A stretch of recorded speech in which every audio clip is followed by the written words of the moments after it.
Yo, what is it, everybody? I wanted to make this video just to show you guys some of the games I have in my collection that I think you guys should own. Um, when it comes to the PS3, you guys already know what it is. They're gonna shut down the store soon. Speaking of, this game Infamous 2, the servers get shut down. I believe after tomorrow, the 27th, is the last day the servers will be up. So if you don't already have this game, then yeah, it's gonna be tough luck trying to get the trophies because this game and the DLC for Festival of Blood, they both require online trophies. So if you don't already have that, today is basically like your last day. Um, as you can see, I have both games here.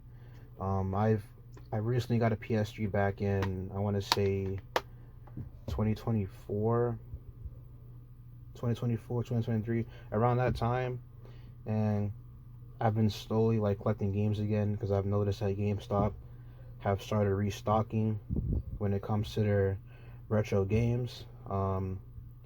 Which it wasn't always like that because I remember going back into GameStop around, I want to say like 2018, 2019, and they didn't have that many retro games. But after like 2020, 2021, I started seeing more PS3 games they have in stock, even some PS2, and I'm like, you know what? Let me just collect some of these games.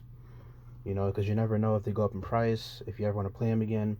And I did need the trophies for these two games because I've had them because I've played these games back in the day, but it was on a different PSN account, so I had to recollect everything that I need, and I'm slowly trying to figure out all the trophies for two. But yeah, these two games here you should definitely pick up now. I think they're just really good games. Some of Sucker Punch's best games.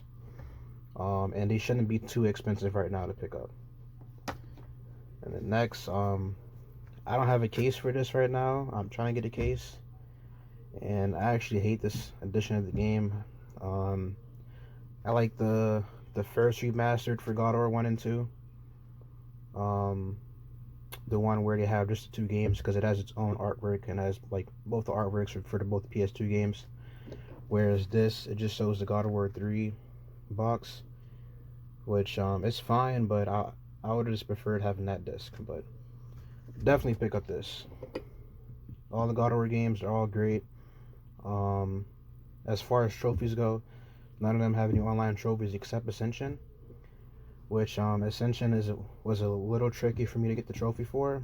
I had to use PS Now so I could bypass the online pass required for it. But besides that, every other game is completely offline. They're all pretty short too. You can get the trophies pretty fast. And yeah, you should definitely pick these up. These are a bit more pricey than Infamous games, so check eBay or anywhere else and see if you can get it cheap. Next up I have, let me see. We have the Final Fantasy 13 trilogy. I'm still trying to finish up the first game. I never played these games before, but I've been trying to get into the Final Fantasy series because I played 7 Remake. I thought it was okay. And like, you know what? Maybe if I go back and play the older games, I like them more because I was never the biggest fan of Square Enix. I have played Kingdom Hearts, stuff like that, but I'm not like a big fan. Like, I enjoy their games, but I just think they're a tad bit overrated. But the more I play them, like maybe the more they'll grow on me. But when it comes to this, these games are multi-platform, so you don't need a PS3 for them. But I have heard that the 360 version is downgraded compared to the PS3 version. I'm not sure how true it is, like in terms of the graphics for the first game. Like I heard it's best on this, and the PC port. It might have issues, it might not, but I just picked up all 3 of these, mainly for trophies, and like they were cheap, so I said why not.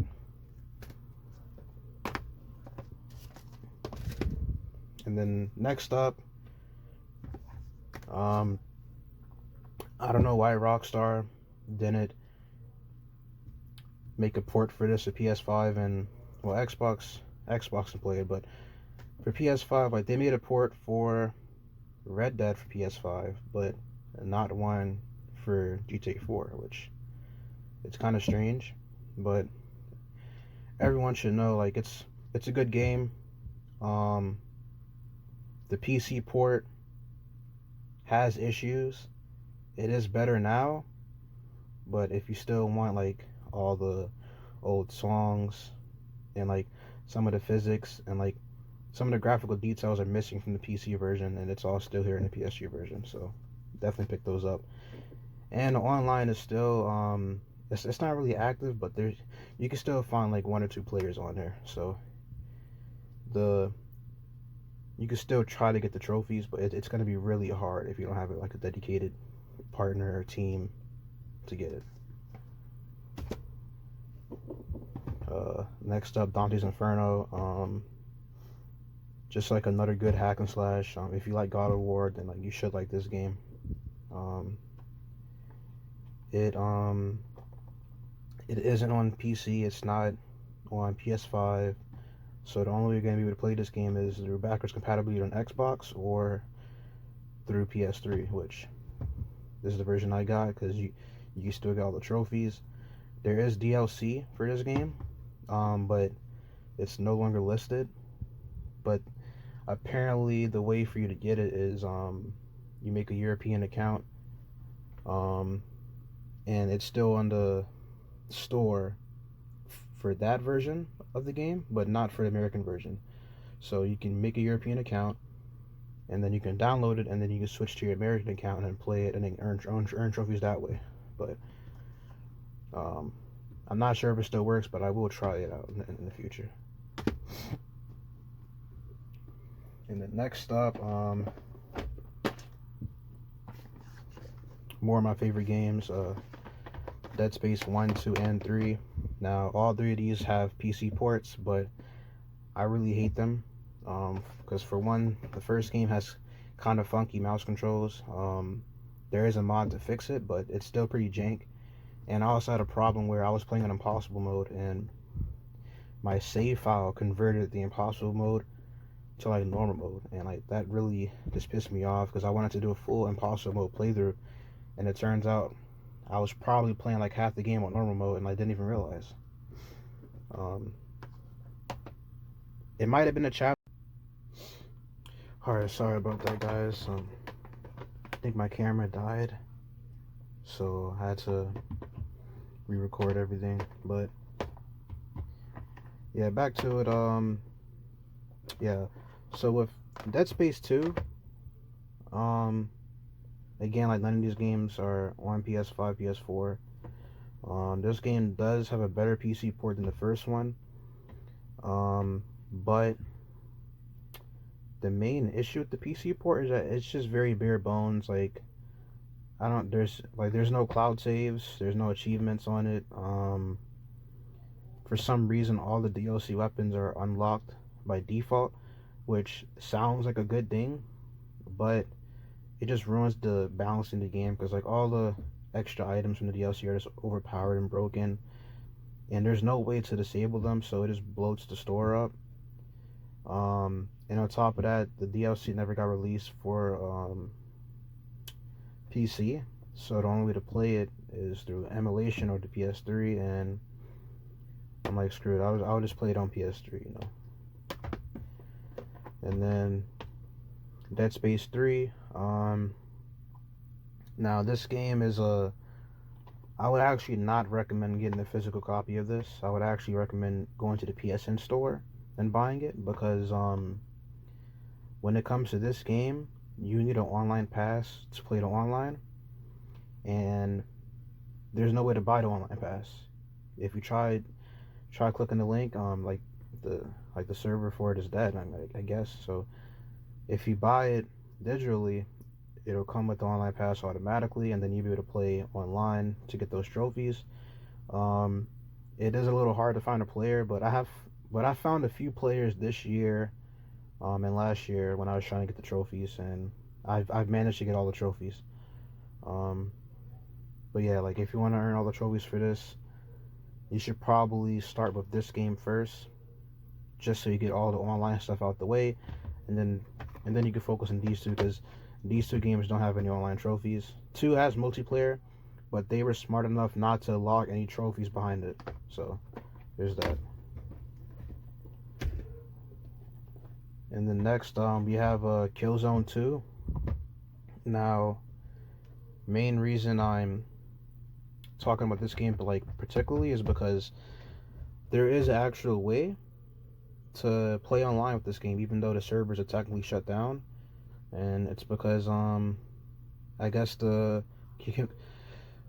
I'm guessing somebody found a way to make their own servers, and you don't even need a mod your PS3 to do it. You just gotta change, like, I think, like, your DNS settings. Like, you change the numbers around, and then you're able to boot up the game and then play online. And you could find like 20 people like per match. Like, it's crazy how many people are still playing this online. So I don't know if people are still playing, because the last time I did play this was around like 5 months ago. But I imagine, and I'm not, that this is like the last year for online, that there is gonna be more people hopping on this. Pretty much as like a farewell to this game. But even after the servers get officially shut down with Sony,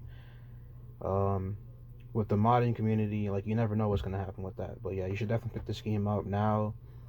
You should be able to get all the trophies if you use the custom servers. I'm not sure, but yeah, there's that. Next up, Metal Gear Solid 4. Now, I have not played a single Metal Gear game. Well, I've played a few, but I've never beaten any of them. Besides like Metal Gear Rising, because it's basically like a hack and slash game. But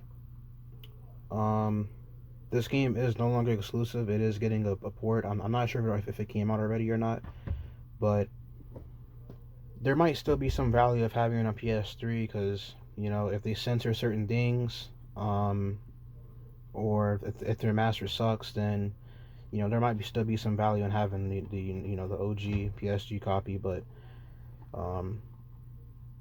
I would only pick this up if you can get it for cheap, but it'll probably stay cheap because it has the port.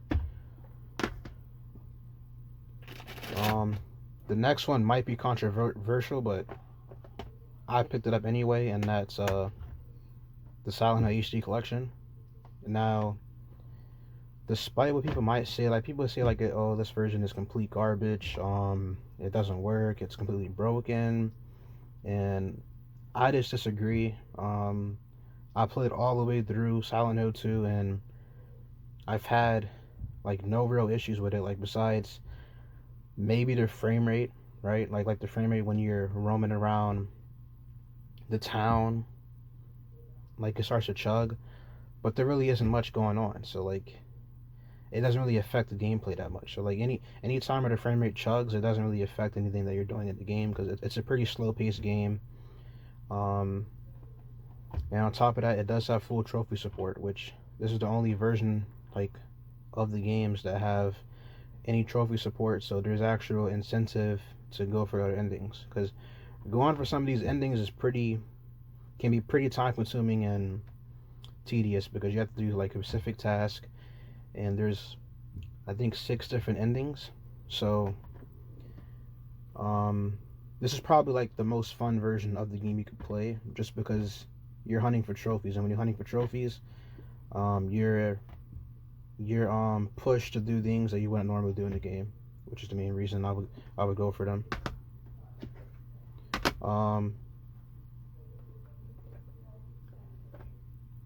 Next up, we have the Prince of Persia games. Now,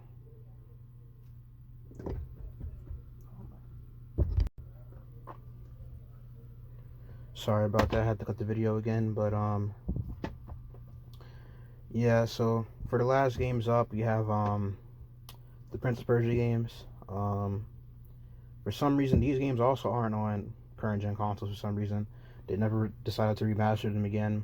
So I think this one is pretty pricey now, if you could pick it up. It does have problems, especially the first game. The first game has some audio issues. Like it's very low volume. Like you can't hear certain like dialogues correctly. Um, as far as performance go, the performance is pretty good.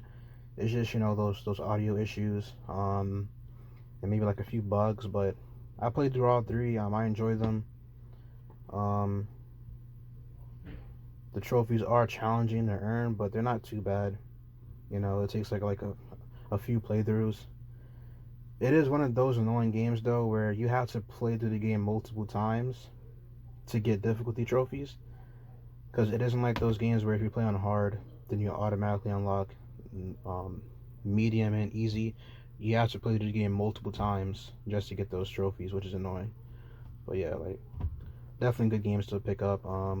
Same with this one. Another one that never got remastered. Um, this is the only one I haven't played yet. I've beaten all three of these, but I'm gonna probably get to this one later this year. Um, and yeah, like besides that, trying to think of any other games I would own on top of my head, like um, any niche games really, like any games, like any like movie license games. Those are all gold for you to own because none of those games have any um PSN versions for you to buy, so they're gonna be really expensive and fun. Like any game that has like low reviews, low sales are usually gonna be high value targets for you to pick up because there isn't that many copies of them out there. Like like any Suda 51 games like Shadows of the Dam or Lollipop Chainsaw, those games are like really expensive. They probably have went down because of the remasters, but I remember trying looking up like Lollipop Chainsaw to see how much it was. People charging like $75 for a copy, so it's crazy. Any of the Silent Hill games like Silent Hill Downpour is pretty expensive. Um, what else? The Ratchet and Clank games, those might start going up, especially like Into the Nexus, um, and A Crack in Time. But yeah, like really, like just pick up what you can. Like you never know. Like you go into a GameStop, they might have exactly what you're looking for. Like they've started stocking in stuff for PS3 again. Um, but the main issue is they're starting to close down more GameStop. Like I had a GameStop in my area that have shut down stuff. So maybe go to like a mom and pop shop. They have a lot of games there as well. And sometimes sometimes they don't overcharge you. Sometimes they'll try to scalp you, but it just depends. Just keep shopping around, and yeah, take care, guys.